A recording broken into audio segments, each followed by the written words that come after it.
Good morning, good afternoon, and good evening, B-Fan Podcast. Thank you for tuning in, and as always, thank you for giving me your time. Today I'm here with... My name is Albert Grandy. Pleasure to be here. And Albert plays club basketball, and we really tough. But give him a little background about yourself, Albert. So I'm a grad student at USC, School of Gerontology. My goal is to solve aging, increase longevity, increase the health span while decreasing sick span, some of that little nature. So just a little bit of my background. Yeah, and like, what you want to do with that? What brought you to wanting to do gerontology? Because that's not something I really hear people say. That's what I want to do. So what got you into that?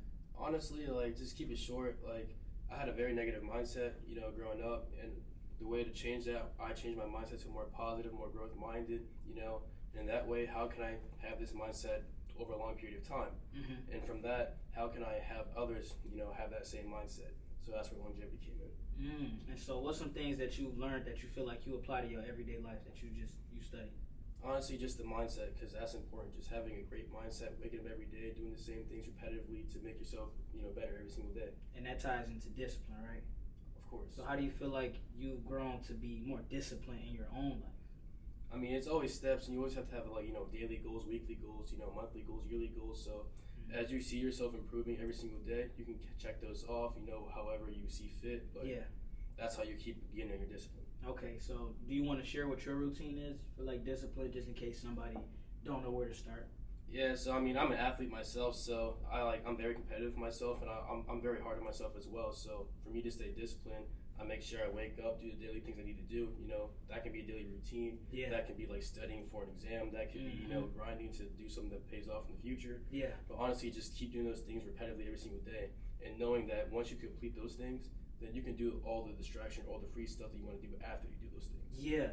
And it don't even have to be that long. I was talking with my friend Abdul. We were on the way back to our dorms or get something to eat from class, and he was talking about how he started going to the gym more, because for the mind and body class that's in the gerontology building, that's crazy. But for the mind and body class, we doing a project that you have to pick one activity to do and chart how it has the effect on your mind and your body.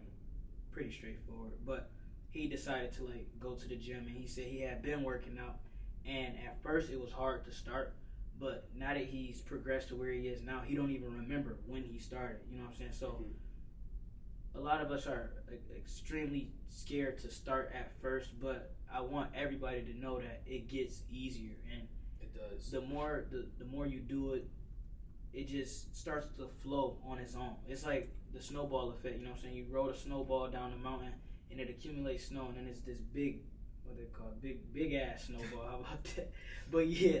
Yeah, honestly, just doing the same things every single day, repetitively, and honestly, you get lost in that flow state. Yeah. You get lost in something, and time goes past. You don't even know it lasted an hour, 2 hours, maybe 5 hours, but you know the job's done.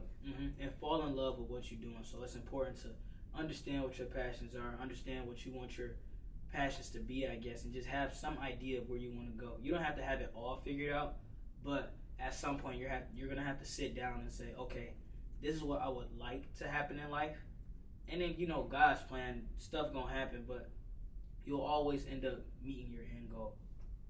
Exactly. So one thing I've been pondering on lately is talking about forgiveness. Have you had periods in your life where you feel like you couldn't forgive anybody? Do you forgive and forget? Do you believe in forgive and forget? What's your outlook on forgiveness? Honestly, it's a big part of what I believe in now. I was saying before, when I had a very negative mindset, I never forgave myself. Everything would happen, I would say it's my fault, but I could never forgive myself for saying it's my fault because I'm so competitive and so hard on myself.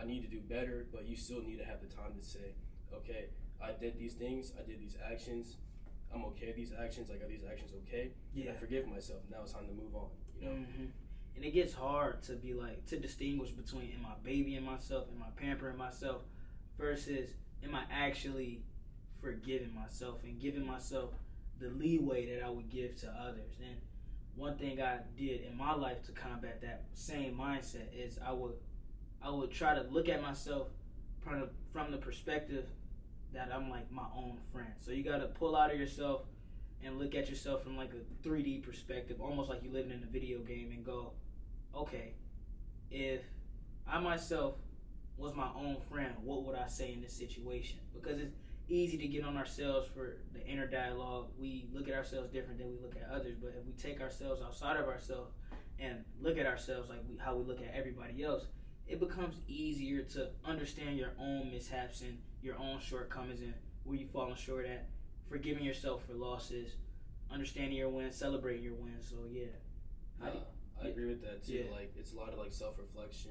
You know, having that peace unto yourself, being able to make sure that you're okay. You know? So how do you do that? Do you ever just have like short times, or not short times, but you know, your depressing times where you feel sad? How do you forgive yourself in those moments? Because I know it's hard when you have a competitive mindset that is like, you don't, we as competitive people don't really understand how to be down. It's always like, oh, I gotta get up right now, I gotta get get back at it. So how do you get yourself through those times where it's like, all right, I really gotta sit down and chill? Like, yeah, I mean, that's a great question. Like for me personally, I try to do it like every morning, every night. Like as I like go throughout my day. Well, let's say when I wake in the morning, I have my set goals that I want to do and accomplish throughout the day. Mm-hmm. But I also remember about the things that I did the previous day, stuff that I did do and I didn't do, and I just reflect on those things. And then coming onto the night before I go to bed, I make sure again to go through those activities I did throughout the day, and again see the things that I did do and didn't do and how I can improve better. Yeah, and where do you feel like you learned that at? Do you feel like you just gained that knowledge throughout the years? Did you watch a video? Do you have a certain mentor you looked up to? Honestly, it's a combination of all those things. Like, really? I mean, so like during COVID, I guess I contribute to Kobe too. Just reading Mamba Mentality, just like seeing his mindset about those things. And there's also like other people throughout history too. Like, I like to like study a lot of people that are successful people, not present times, but also like Roman times, Greek times, like ancient history type stuff. Talk about your favorite ones. Go ahead. Yeah, like Marcus Aurelius, Julius Caesar. You have like just big time, like emperors. And like you just see how their mindset is, how to like rule a nation, and how all the past successes and the failures that they had to go through, and see their mindset and how to accomplish a goal. Then you have some current people like I said, like Elon Musk, Mark Cuban, Bezos, even Robert Smith. So you just see these type of people that have this mindset, have a goal they want to attain in life, and see how they got there. Now, if I'm not mistaken, Robert Smith is black, right? Yeah. Black billionaire. Black billionaire. Talk a little bit about him and some of your favorite quotes, because a lot of people don't know who Robert Smith is, but they may know these other big names like Mark Zuckerberg, the other ones you just named, Elon Musk and them. But talk about Robert Smith a little bit, because I myself am still trying to learn about Robert Smith. Honestly, like I just like started like looking into Robert Smith like a couple weeks ago. So like I really in the same boat. We're in the same boat, but like I was honestly just looking because like all my like role models that I see like they haven't been like black. Like some of them are black, Obama, but like I started looking at see more like who are some billionaires out in the world right now. Yeah. And Robert Smith kept popping up, and I'm just like he's the richest black American right now. So I'm just like, all right, so what's his mindset? What did he do? How did he get here? And just honestly just the same things, the same discipline, the same tactics to get yourself better every day, to forgive yourself. Just those little things, they add up. Yeah, some people that I look at myself, it's good to look at the billionaires and stuff, the people with the money, but I like to look back at the people that help you develop the mindset. So like, have you heard of Bob Proctor? Oh yeah. Bob Proctor, Jim Rohn, Earl Nightingale, those type of dudes that was really like just giving out this free game way back then that can still be applicable to today. So it's this video that I watch, is Earl Nightingale's Biggest Secret or something like that, and I listen to that every morning for like the past 2 weeks, and it's really helped me scale myself and understand where I want to go. So I'll say I started it because the Mind and Body Project, I was like, all right, this is what I want to do. I'm on to something else now because it's kind of hard to keep up with that with mind and body, stay in the things, but I'll do it for myself. But that really helped me kickstart into getting into it. But yeah, so I wake up, I listen to the video, Earl Nightingale's Biggest Secret or some shit like that, and he would say like, write down your goals. Understand that when you write them down, you already like damn near halfway accomplished to them. So now you just gotta wait. But it's not like you gotta wait in terms of, okay, I asked for it, it's gonna come to me. It's like, put in the work, obviously, but don't rush the work that you're putting in. Get good quality work in. Quality is always gonna be quantity. I don't care if you can do 100 push-ups if they all bad. I'd rather take the guy who does 20 good push-ups every morning and he'll build strength faster than the guy who can just bust out 100 really quick. But the video really helped me sit down and understand what I want to do, even with the podcast. Like, I was like a rat race going on in my mind. I had all these ideas just spitting out. And I'm not gonna say I was lazy, but it's kind of hard to put all these ideas into place when they just running through your mind. When your mind is scattered, it's extremely hard to understand what you want to do right now and where to start. So he helped me figure out, okay, let me write down what I want to do. I want to record the podcast. Okay, I was recording it. I got upset because the camera wasn't recording all the way through. It kept stopping this, and that. What can I do with that camera then? I can make clips. It's not hard to get 12 minutes,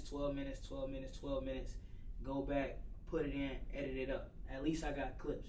I might not be able to record the long range video like I want to, but at least I can get something out of it. You know what I'm saying? So I grabbed the clips. I've been posting them on Instagram, been posting them on TikTok, and staying consistent with that is helping me, I guess, build a community. It might not be as big as I want, but at least I made the TikTok account. At least I made the Instagram account, and at least I'm posting. You know what I'm saying? At least I'm getting it out there. And people don't realize baby steps get you farther than a lot of baby steps will get you farther than trying to take huge strides. You know what I'm saying? So take the baby steps.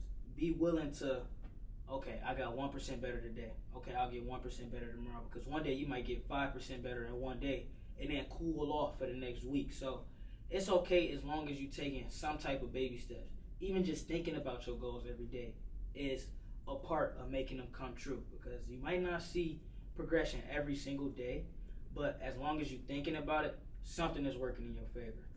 You don't just pop food in the oven and it come out 5 minutes later. You know what I'm saying? You got to be able to prepare the food, chop it up, make sure you're washing it, make sure you're taking care of it, and then you sit it in the oven. And you can't eat it while it's in the oven, so you got to wait. So you got to be willing to create something, put it out there, and then wait for it to get done. And once you wait for it to get done, you come out. If it's how you like it, congratulations. If it's not, taste it, see what you got to fix, and then go back into it. No, I like that. Like, 3 words came to mind when you were saying that. Like, affirmations for one, continue to write down your goals and saying your goals out loud to turn a thought into an action to a belief. Yeah. 2, I like the persistence part of that because, improving every single day, getting 1% better every single day to accomplish your goals. Yeah. And then 3, patience, having the patience to be able to, wait and do the things that you need to do. Mm-hmm. Being patient, so like you said, your camera could only film, 12 minutes at a time, but you're patient and you're having the persistence to be able to go in and do the things that you need to do. Yeah. And one thing, like, I'm not sure what you believe in, but the universe, God, whatever you believe in, whatever your higher power is going to test you when you ask for new things or in terms of, like, receiving new things. You know what I'm saying? So you may be on your way to somewhere you want to be in life and everything's going good, but one of the days you're going to get a curveball thrown at you, and it's all about how you react to that curveball, the outcome of the situation. You know what I'm saying? 90% of the outcome of any situation is your reaction to it. Like, I remember my dad was telling me about how he was trying to close the garage door, and we got one that's automatic, but it get kind of stuck sometimes. So he's trying to, like, pull it down and end up going down, but he got his finger caught. And if he was like to react super fast and yank it out, he probably would have lost a finger. But he was calm and able to think, okay, I have to open the door. So press the button again, get your finger out. It may be sprained or bruised for a couple of weeks, but at least you still got a finger. So not everything deserves an immediate reaction. Not everything deserves a reaction at all. So when things happen, take time to understand how you want to react and what you want to react with. I used to have a really bad habit of reacting too fast without enough information. And it would get me in trouble even at home. Like, I love my mom. I want to state this down. But talking back, I will always have something slick to say super quick. I mean, you know what I'm saying? Come on now. It happens, you know what I'm saying? But you will learn super quick. As quick as I got the slick words on my mouth, I will learn to shut the hell up next time, you know what I'm saying? But even just, I remember growing up like that, and my mom was always telling me it's not about what you say, but it's about how you say it. So understanding how you want to portray yourself or how you want to react to something is going to be a key factor in your life at any point in time. So just understanding, like, I don't have to react to this right now. I can set this aside and react to it later. And it's not avoidance. It's prolonging the reaction so you have a more concentrated reaction, if that makes sense. But yeah, if you can sit it off or pause it before, one thing I did learn to make this flow smoother is like, if you're thinking about posting a video, you know what I'm saying, or if you thinking about publishing something, get it all the way there right before you click send, get up and walk out. Don't even post it yet. And take that time to really let it sit in, and then come back to it, look it over one more time and be like, all right, this is what I want to post. Because you never know when you might come back and be like, oh, I forgot to add the location. Oh, I want to change the caption. So just take your time and just understand that not everything has to happen right now. Yeah, I agree with that, honestly. Yeah. I mean, I really have nothing to say to that. Like, like you really just nailed it on the point. Just taking your time again, just making sure everything is right. Like even when you go back, you could think of something. You might say, "Oh, I need this. I might not need this. It might be a little too much right now. Yeah, I can save it for later." So it's just like little things like that. Yeah, I don't know. I guess what are some periods in your life that you feel like were just turning points? Because you transferred here from Georgia. From Georgetown. Yeah, from Georgetown. Like, what was that process like, and what made you say, you know what, no? Because are you from Georgia? So yeah. So I mean, I live right outside Savannah, Georgia. I live in South Carolina. I went to undergrad at Georgetown in D.C., Washington D.C. So I graduated there in May, this past May, and I came to USC as a grad student in the fall. Yeah. But honestly, like ever since I was younger, like you can ask anyone, like I've always been a Cali boy at heart. Yeah. So like I love Cali. So like I wanted to come out here, see what LA was like, and then honestly, I love it out here. But I guess to answer your question, it's just the opportunities. Yeah. Right. Like coming from the South, you know, to me it's a little slow. And like even though it is like, you know, a lot of family oriented, culture oriented, to me it's just slow, and like people are like, you know what I'm saying, like it's just the conversations and the thought patterns people are having, from my sense. So I wanted to expand on that. And also, you know, one of my goals is to travel the world. So I want to experience, you know, every single culture, like where, you know, to have great food, great conversations, you know, stuff like that. Meet so just great people. Exactly, meet great people around the world. So, you know, to have a network. So that's, you know, one of the main reasons why I came out here. And then growing up, what was high school like for you? Were you super active, political maybe, or just student athlete all the way through, man? How did you navigate your way through high school? Like, and I'll talk about my high school experience, but go ahead. So I went to a private school for high school. But all honestly, boys or what? No, it was mixed, boys and girls. But it was a small private school. It was K through 12, but 1,000 kids overall. Only had 69 kids in my senior class. Damn. But honestly, I was the only black kid in my senior class all 4 years. So like, it's just navigating through that space, just like, you know, seeing the environment, knowing how to navigate in that space, you know. But also, you know, I was there for sports as well. Like I was also being an athlete, but also academics came first. Yeah. So that's just the mindset I had going through that. And did you develop your own discipline, or was it people in your life that helped you set these principles and then you just ran off with them? You know what I mean? Yeah, I'm grateful for my parents because they allowed me to be like, you know, independent or more independent than most. But also they still instilled the values into me. Like, you know, I was growing up, like they made sure I had the discipline that I needed to be able to do the things I'm doing now. Yeah. Like, you know, like an example is like I didn't even get a phone until like high school. Stuff like that. It's just like allowing me to like be able to find things and like have fun with things myself without technology. Yeah. Like, you know, going outside, you know, like learning new things without a phone, like, you know, learning how to read, you know, stuff like that. Yeah. Just be able to learn new material. Yeah, and then we was talking about that on the way back from the CSUN game that we didn't have. But we was talking about that on the way back, like in terms of like raising our own children, maybe. And me, Oliver, Lucas, and who else was around with us there in the front seat? Alex. We were all talking about how is it that we want to introduce maybe our sons to the world, because, you know, every guy thinks about having a son, but kids in general, but our sons. And how we want to introduce them to the world and how we appreciate our own, you know, upbringings and stuff. And I was saying the same thing. Like, I don't want to shut my son off from technology, as in take it away from him. He never understand it. So the fact that he never understood it will cause him to go crazy with it when he do get access to it. But I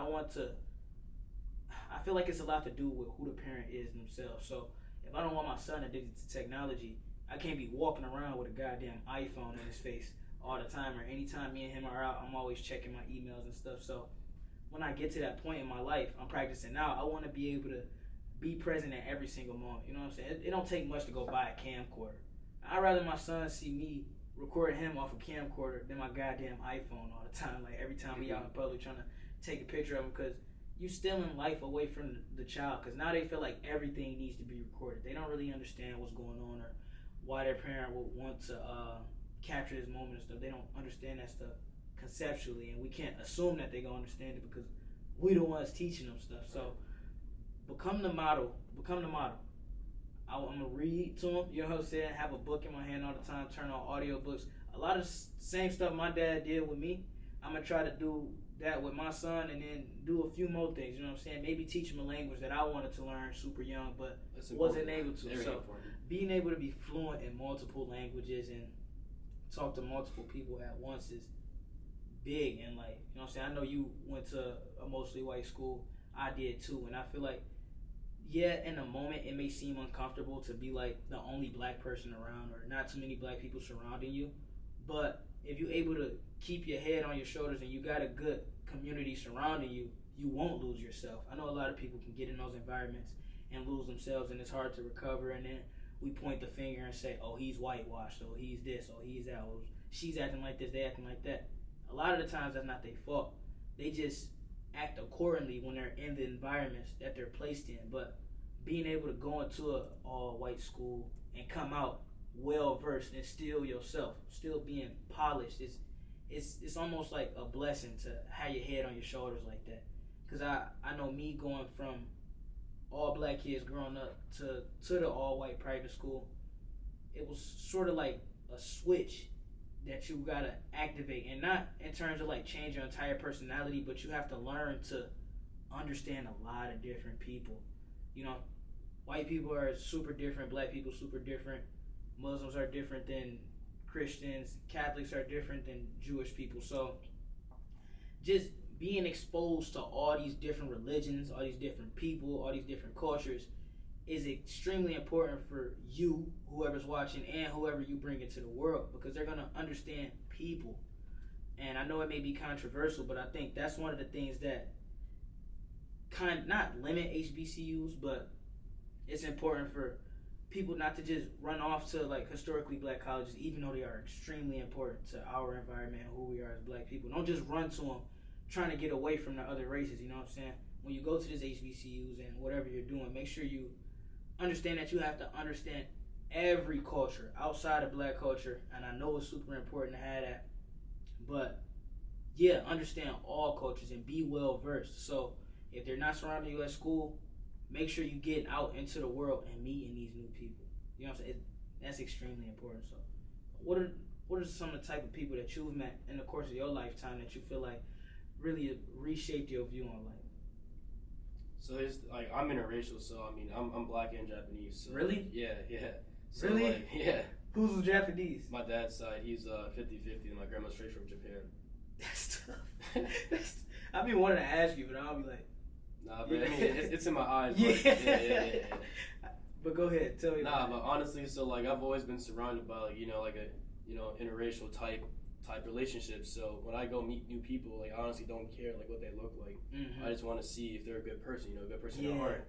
So like I've always had a lot of Asian friends, a lot of Hispanic, a lot of Indian friends, besides black and white, cause But like it just shapes how like they live their own life and their own values and like what their parents have been through, because parents could be immigrants or their parents could come from struggle.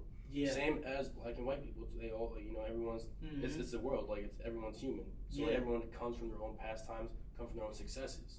So it's just learning how people can evolve from that, learn from them too, because they can teach us something. And in return, we can teach them something about us as well. Right. And I feel like that's one way we can improve global well-being, just from those interactions and learning about others' cultures. And also, I mean, I love food, so I'm talking about food right now. But like sharing new foods from different cultures, like it's great. Like you can go to let's say you go to Greece or something, and you try something there and you love it. Yeah. You can bring it back to where you're from and have other people try it, and then boom, you have a potluck right there. It's just like sharing cultures and connecting and connection. And I feel like a big stereotype that's spread amongst white people is that they have it easy.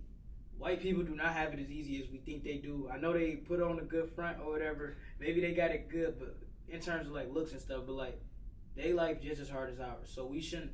I feel like we should get out of that state to where it's like, oh, the white man got this, oh, the white man got that. You know what I'm saying? And understand that we all go through separate struggles.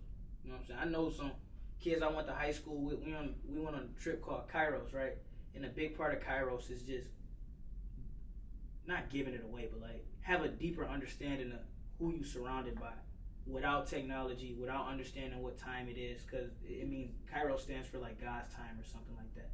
And just truly building the brotherhood inside the school that I went to, but like building the brotherhood and getting closer with your peers. And man, it's some story. I can't say the stories because Denver got to sign an NDA, but like it was some stories of like guys that I went to school with. I think they, oh my God, they got it. They got the dream. Like they got this. I want to be like them. Them niggas got it just as hard as I do. And I'm sorry to say the N word. I'm trying to stop, but them motherfuckers got it just as hard as we do.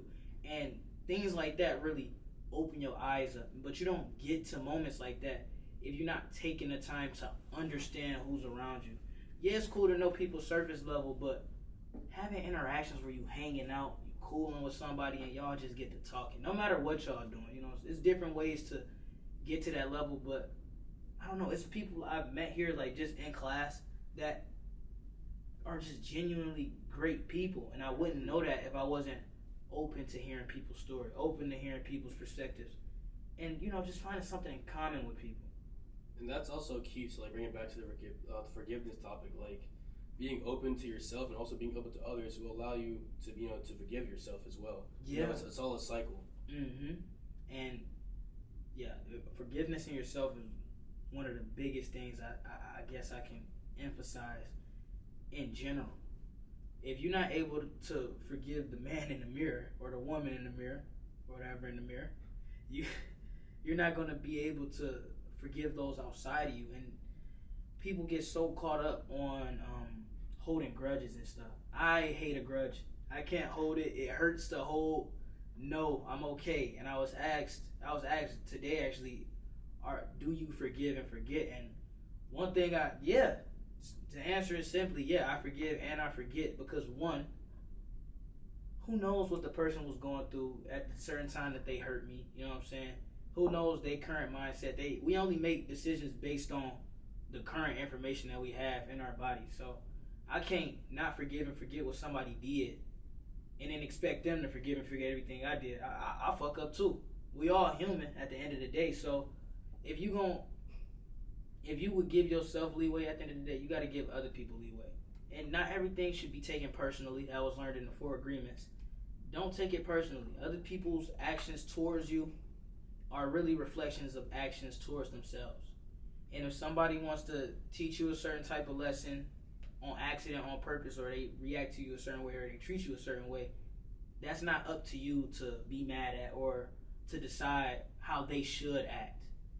It's just your job to understand your own reaction and put yourself in perspective. Like, all right, there's nothing I can do to either change their actions or control their actions.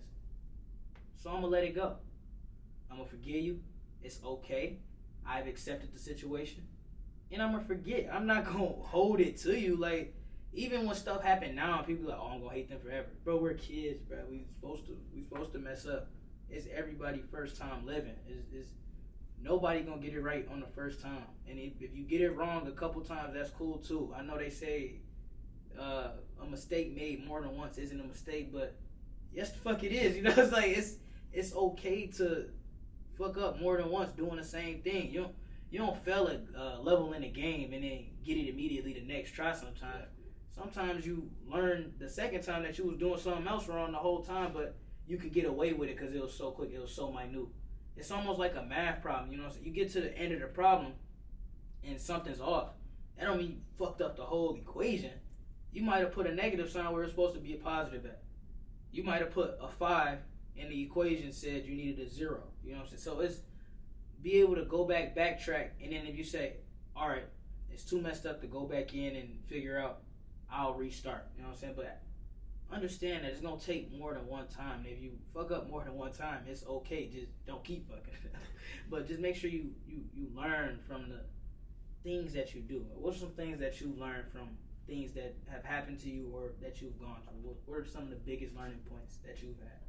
Honestly, like you're saying, just letting go, because that's a lot of unnecessary stress that you impose into your body. And like when you have that stress, it builds up, so it affects your body, affects your mind, and affects your attitude. And this is a gerontology major, so y'all gotta listen to him. Like all day, all night, he reading about how you age and die. So literally, like stress. Like if you have a lot of stress, it will literally reduce your lifespan. Like, it's been proven. So like if you, let's say like you have this event that happened like when you're like 15, 16, let's say 20, whatever. Yeah. And you have this bottled up stress, and you continue to impose on the stress over like a period of 10 years. Imagine how that's going to affect your mindset, and your attitude toward other people, not even evolving in that event.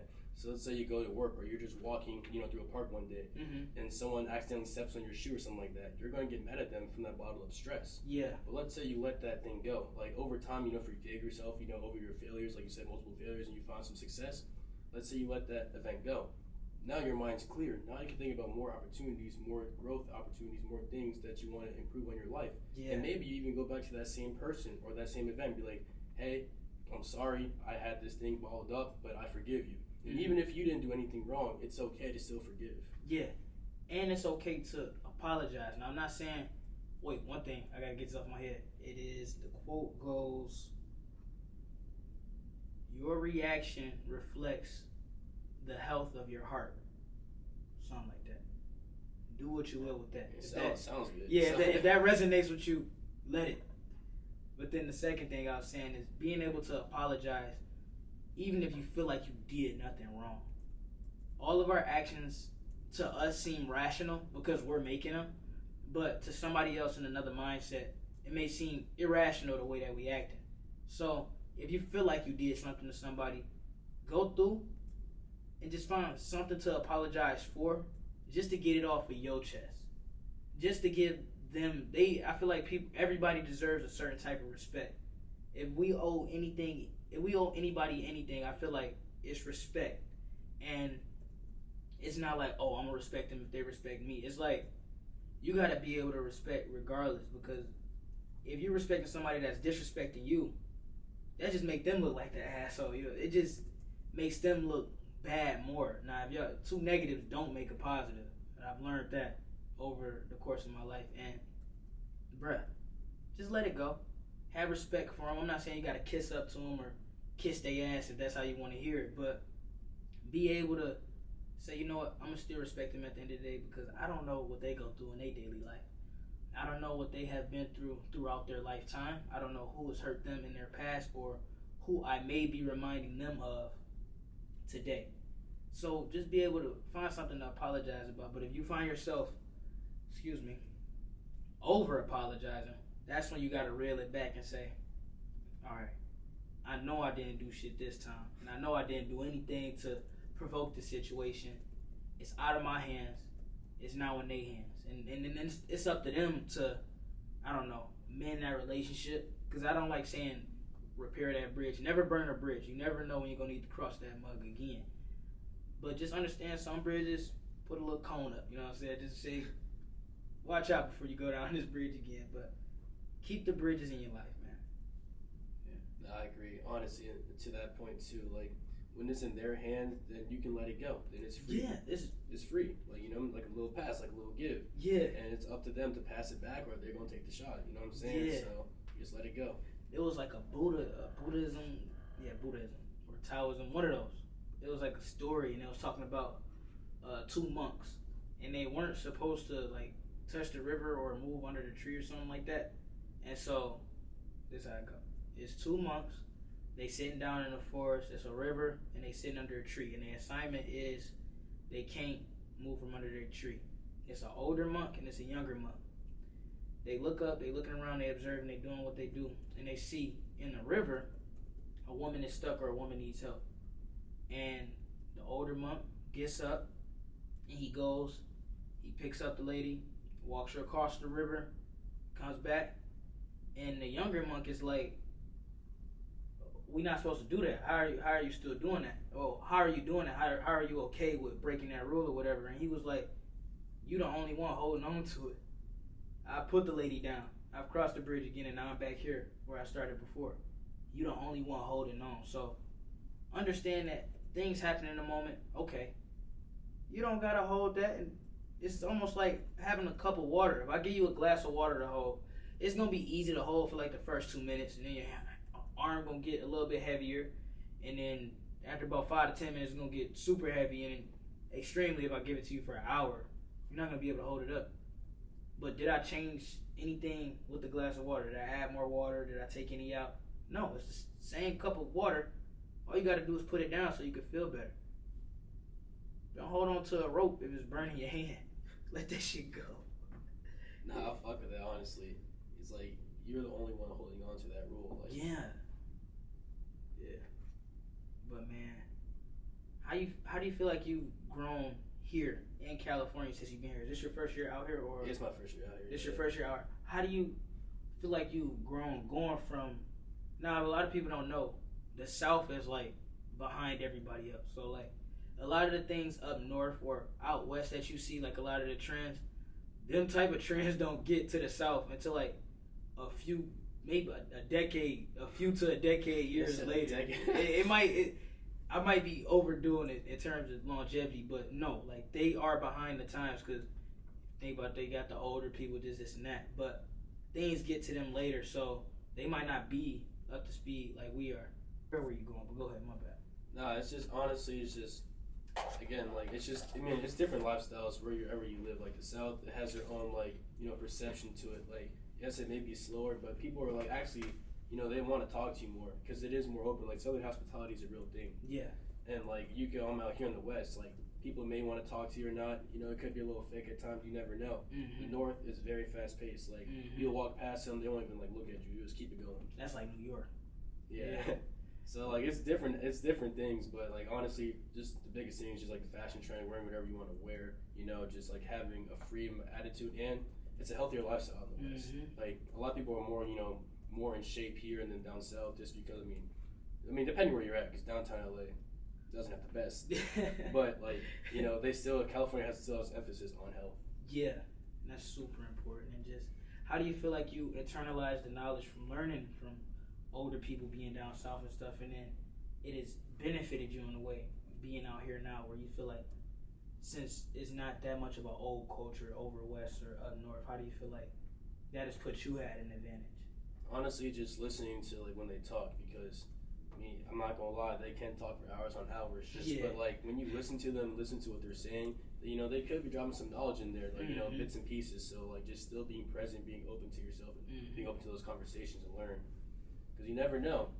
They could be like, hey, I got the little boat party I want you to come out to. Like, oh, bet. And then just because you listen to their story, it's just little things like that adds up. And you bring that over to the West Coast, you know what I'm saying? A bunch of younger people, and you already been placed in those environments. You're like, oh, I've seen this before, so I know how to act. Like you were saying, like with the dress and stuff. Like, since I'm in this environment, even though this is what I'm wearing, I still know how to act. Yeah. Just like you're saying with the high school experiences, like, yes, I was placed in this environment again. I still know how to act. And yeah, that was really big, and especially on like being invited to new experiences that you may otherwise not get to experience, and understand how to act in those times. You don't got to let them know that I've been here before, because that makes you sound cocky and ungrateful. But just when you get there, be respectful of people's stuff. Be respectful of everybody wherever you're going. If you feel like it's a little racial animosity or whatever, you may be feeling like somebody getting up on you, about something racial, don't take it personal. Because racism isn't something that's like, I don't like to say it's a choice. It may feel like it's a choice when it's like in the moment and it's happening, but racism is a condition. Like you become conditioned to being racist. Like it throughout history. Like imagine trying to get away from a habit that you've had for 300 years.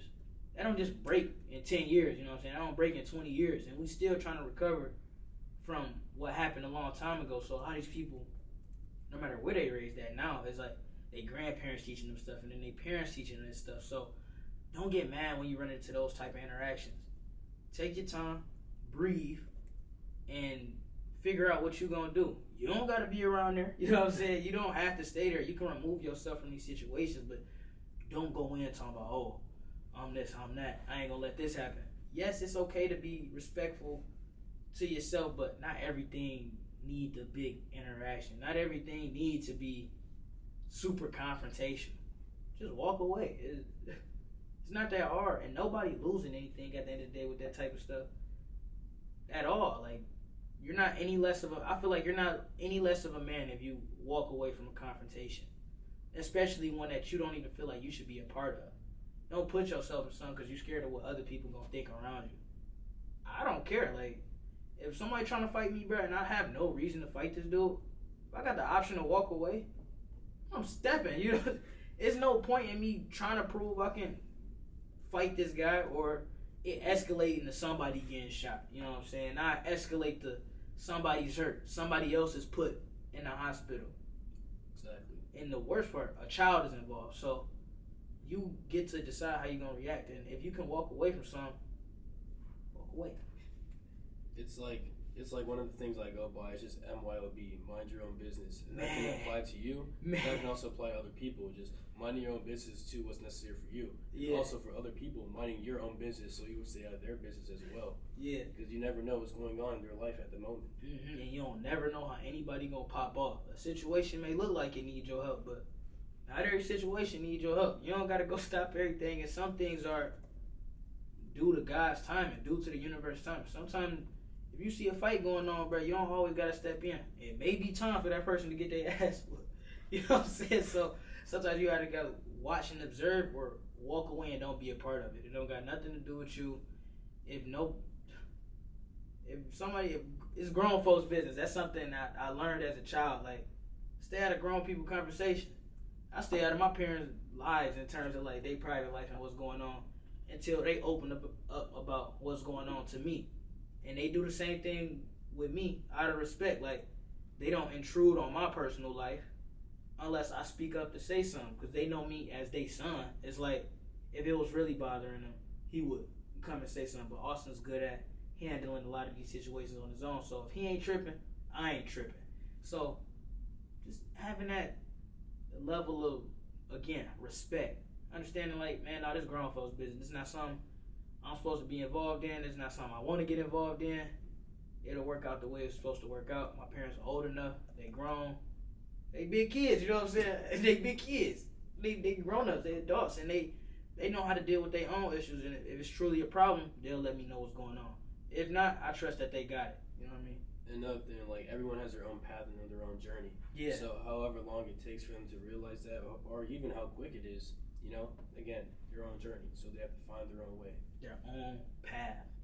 And how do you feel about pathways and understanding what's your path and when you need to change paths, or if you need to change paths, or if you're on the right path at all? Honestly, like, that's a question saying, like, what's your purpose in life? And, like, True. honestly, I haven't found that yet. But over time, like, when you go through your goals, like, with your goals that you see yourself doing, or your dreams and visions, or even your fantasies as your little kid, as you continue to pursue those, you start realizing, what is my right path? And it could be a realization, like, you could be in the middle of the woods or some shit like that. It's like, oh, boom, I found it. Or you really could be, you know, in a classroom, like, you know, while a teacher's talking, you just, you know, think to yourself, like, oh, this is what I want to do. Yeah. Like a video, you know, you could be playing something, you know, it's just those little things that just keep connecting over and over. Yeah, oh my God, I got this quote hanging up on my wall, and they said, it goes, I don't know about heart, but it goes like, you gotta almost believe that it's gonna come from like a gut feeling, or like just a hunch or whatever it's called. I don't know how to say it, but a hunch. Like, you don't have any reasoning behind why you know it's gonna work. You just know it's gonna work. Just know it. Gut feelings are real. Gut feelings are true. Follow that gut feeling. And even if you do follow it and it feel like, oh damn, this didn't go the way I thought it was gonna go, gotta wait it out. You know what I'm saying? You gotta wait to see. Be patient. Don't react, because that may be what life waiting for you to do, is react. So be patient, and everything will pan out how it's supposed to pan out. Nobody got anything against you. Nobody thinking about you. And I don't want to say that in like a negative way where it's like, oh, you're so alone. Nobody's thinking about you. But people have their own lives. People have their own thought patterns. And people live in different ways. They got way too much going on to be thinking about you all day. So don't be afraid to have interactions with people throughout the day. Don't be afraid to, like, what would we call it? You know, like, if you do something embarrassing, I don't like using the word embarrassing, but if you do something that's kind of funny, like you trip on a skateboard, you trip on a rock, and you fall, and you feel like, oh my God, everybody sees me, and they're gonna be thinking about it all day. No one cares. Bro, no one gives a fuck, bro. Like they may laugh, but you can laugh yourself. Like, yeah, no you one cares. laugh with them in that interaction, and that'll turn that embarrassing interaction to a funny moment now. So it's all about perspective, along with your reaction. So, but yeah, like 30 minutes later, 5 minutes later, they're not thinking about you. So do whatever you want. I picked up a camera and start taking pictures. I don't care what people think. I'm gonna just go start taking pictures. Like, they gonna look at me and they gonna be like, oh, I wonder what he's taking his pictures of, or whatever they may be saying. They gonna move on with their life. I know nobody gonna run up on me and be like, stop taking those pictures. Why are you doing that? You're interrupting my life. People don't care what you do as long as it's like not a negative impact on their life. So do whatever you want as long as it doesn't cost the convenience of others. Now, if you go into places and you being disruptive and disrespectful, then it's like, all right, bro, chill out. But if you just going out being yourself, you want to, like the dude, I forget his name, Drew Walls. You know that guy with the tripod, do the turkey runs? Oh yeah. Yeah, the turkey run guy, like, yeah. he don't care what anybody think. You know what I'm saying? And that's when I first saw the videos. I'm like, bro, that's actually funny. Yeah. Cause why is he doing this stuff? Bro, in his house watching the game, bro. Bro, he'll be cheering, bro, and the game not even on, bro. But it's like, I'm laughing out of respect. You know what I'm saying? Like, keep doing it, bro. Like, keep being you. And as long as he don't care what anybody else thinking, he gonna get paid. Bro got a connection with the NFL now. Bro the one promoting the playoff games. He probably got a promotion or something with the Super Bowl. You know what I'm saying? But all he had to do was stay true to himself and not really care. Him putting up a tripod wasn't stopping anybody from grocery shopping. Him recording himself backing into a parking spot wasn't stopping anybody from driving. You know what I'm saying? So be able to be yourself without thinking about what other people thinking. And the more it's a practice. You got to practice this type of stuff. It don't just happen. You're not born with it. You got to practice. The more you practice it, the easier it'll come. The more you'll notice, you know what? I'm not really scared of what people think. I'm really just walking around. I'm cruising. You think I would be anywhere that I am now, like in terms of like recording the podcast, putting it out, if I was caring what everybody thought? Wouldn't happen. It wouldn't happen. I wouldn't walk up to Albert and be like, Albert, do you want to be on the podcast, man? If I was scared of what he may think about me asking a question, don't be afraid to be weird. Be weird. Like, don't be weird in like a weird way, but be different in terms of like the original definition of weird. Be different. Be misunderstood. Because when you misunderstood and you weird, people gonna take the time to learn more about you. If you're not setting yourself apart, how is anybody supposed to ever care? If you want to be an influencer, you're not gonna get there doing everything everybody else doing. Gotta be different. Because everybody else doing it already. So you gotta go through and be like, all right, what's gonna separate me from everybody else? One thing I feel like separate myself from everybody else and why I keep going is the fact is that I'm hitting on topics that I've never heard in the podcast before. I'm having so many different people come onto the podcast that I've never really seen happen before. You know, usually I see like people got their niche and they maybe in the sports world, maybe in the business world. I don't tie to any world. We in the entire world, you know what I'm saying? We like all the countries, anybody, everywhere. And this podcast gets out to people in those countries. And for the people who listening all over, thank you. And so my thing is I want it to be worldwide. And although it may have originated in Detroit, moved over to LA, shit, who knows when we're gonna be in Italy? And I'm on a podcast with some multi-billionaire that Ford's been looking for the past 20 years, and he like, I'll do a podcast with you. You know, just because I'm able to get up and go out, do that type of stuff. Be weird, be yourself, be you. Figure out who you are, and don't try to hop on waves, because a lot of the times, like, once you see in them how-to videos, once you start seeing how-to videos, the trend is already over, bro. You got to catch the wave in the middle of the wave where you noticing what's going on and you figure it out yourself.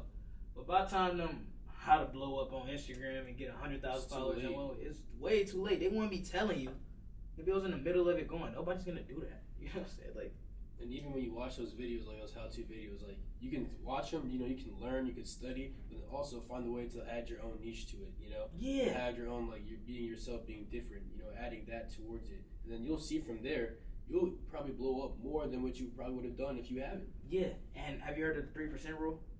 Mm-hmm. Virgil Abloh had a 3% rule when it came in terms of like designing.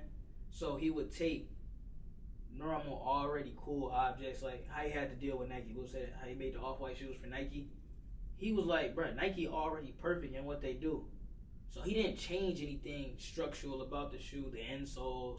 He just went over and put a few basic designs, you know what I'm saying? Something that sticks out but isn't so different that people aren't willing to try it. You know what I'm saying? And just, if you could change something about 3%, you should be fine.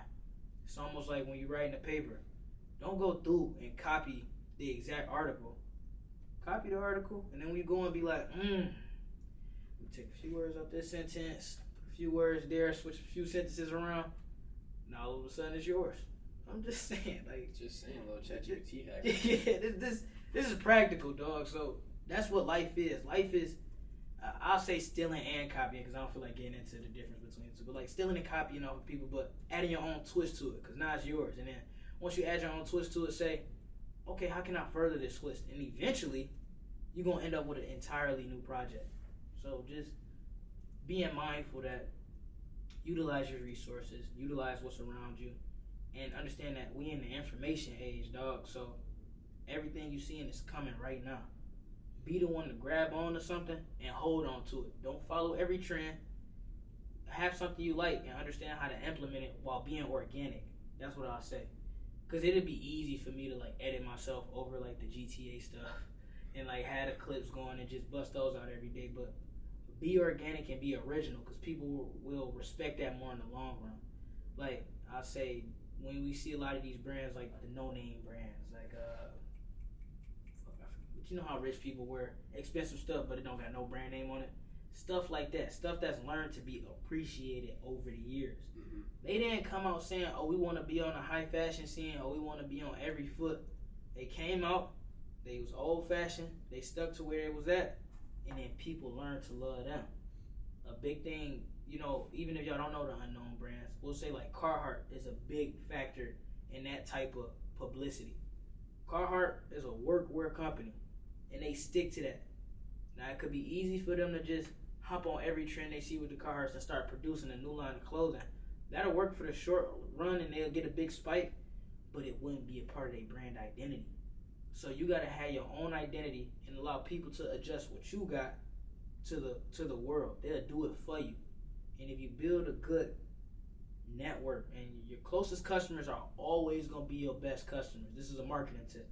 If you're gonna have people that support you, pay most attention to the people that support you the most and give them the most attention. Put almost 75% of whatever you got into them, making sure that they happy. You want to keep your loyal customers happy, because they're gonna be the ones that's gonna share regardless. They're gonna be the ones that's gonna listen regardless. They're gonna be the ones that download regardless. And they're gonna be the ones that talk about you regardless. That's how all these rappers are still relevant, because the rappers don't care about the entire fan base. They care about the closest supporters. And the closest supporters gonna support them through anything and everything. That's a quick marketing tip. But back to what I was saying. Carhartt is this, they one brand, they got their brand identity, so build that for yourself, and then your group will find you. Your community will find you. But make sure you're putting yourself out there to be found. And only if you feel like in your truest hearts of hearts that you have to change, then you change. Don't change because you feel like the media wants you to change. Don't change because you feel like, oh, to get put on, I gotta do what everybody else doing. Don't do that. Don't settle. Have what you believe in it, and everything will work out though. No, I agree. Honestly, like everything Austin just said, just being yourself, being different, be unique to the situation, and just continue doing the things that you love to do. You know, continue exploring those passions, because that's what's important at the end of the day. You know, making yourself happy, finding that happiness, attaining that happiness, and then achieving your passions. Yeah. And then everything will work out. And then finding that good group of friends too. Like you can have your good group of followers, but also having a good group of people surrounding you to continue to improve yourself every single day. Yeah, and then I think we're pulling up on about an hour now. So, Albert, you want to close us out with any type of quote you've been listening to? I call it the quote of the day. I do it at the end of the episode. But anything that just come to mind that you just been thinking about lately that you want to get out? I mean, just based on this podcast, honestly, I mean, your biggest hater will be your strongest supporter. Yeah. Love your haters, dog. Because, at the end of the day, they going to hate. They gonna hate. So like, you might as well become best friends with them. Like, yeah, haters be way more loyal than your closest friends. I'm telling you. But thank you for coming on, man. I love you all. Thank you for listening, and thanks again. And thanks Tristan behind the cameras, bro. You clutch with the camera, dog. Appreciate it.